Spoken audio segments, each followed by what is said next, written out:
Garuda Express, an international courier service. రాజీనామాకు వాళ్ళు నిజంగా సిద్ధంగా ఉంటే ఈరోజు నేను చెప్తున్నా వెరీ క్లియర్, రాజకీయాల నుంచి పూర్తిగా నేను ఎప్పుడు శాశ్వతంగా కూడా తప్పుకోవడానికి రెడీ ఉన్నాను. ఎందుకంటే వాళ్ళ కార్యకర్తలు భరోసా ఇవ్వడానికి, వాళ్ళకి ధైర్యం ఇవ్వడానికి చెప్పుకుంటున్నారు. వాళ్ళు ఏం చెప్పుకుంటారనేది నాకు అనవసరం. రేపు ప్రజలు వాళ్ళ యొక్క నిర్ణయాన్ని తెలియపరుస్తారు, ఆ రోజు మాట్లాడదాం.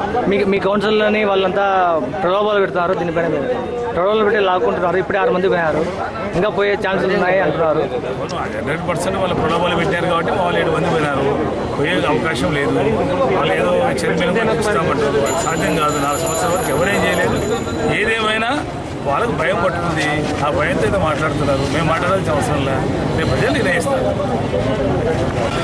అంటే వాళ్ళు ఇప్పుడు పోయి కొత్తగా రాజకీయాలకు వచ్చారు.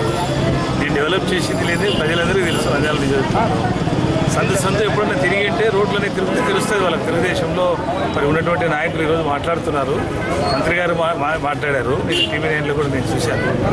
ఎందుకంటే ఎక్కడ డెవలప్ చేయలేదు. ఒకసారి సందులన్నీ తిరిగితే తెలుస్తుంది. ఏ సందులో ఏ రోడ్లు ఇచ్చినారు, డ్రైనేజీలు ఏమి ఇచ్చినారు, వాటర్ ఏమి ఇచ్చినారు, ఎలక్ట్రిసిటీ ఏమి ఇచ్చినారు. అంతకుముందు వాళ్ళు కూడా ఎంపీగా ఉన్నారు, ఎమ్మెల్యేగా ఉన్నారు. ఎంత డెవలప్ చేసింది అది ప్రజలకు తెలుసు. ఏదేమైనా 100కి 100 రూపాయలు ప్రజల ఆశీర్వాదం, నంద్యాల నియోజకవర్గ ప్రజల ఆశీర్వాదం శిల్పా మోహన్ తప్పకుండా ఉంటుంది. వైఎస్ఆర్సీపీ కంటే